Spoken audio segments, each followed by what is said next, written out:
Why do I always feel like I have to crack my own neck? And is it bad if I actually end up cracking my neck?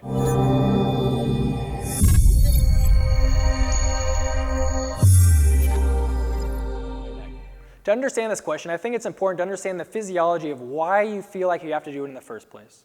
So you have 7 cervical vertebrae in your neck, and over time, if you have increased stress or tension, areas of the spine can literally become just stuck.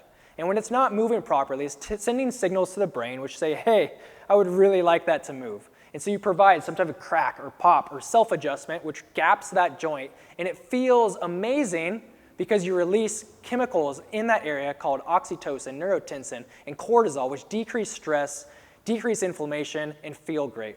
But I also know that you feel like you have to do it a couple hours later. So why is that? Because usually what is happening when you crack your own neck is the vertebra above or below the stuck one is what ends up actually moving. And so our job as chiropractors is to find out the one that is actually giving you the sensation of needing to do that in the first place. So finding the one that is stuck, providing a specific adjustment to that, restore proper biomechanics of that joint, and then you won't feel like you have to do it hours later. Is it bad if you continue to do this over and over again? And the answer is yes.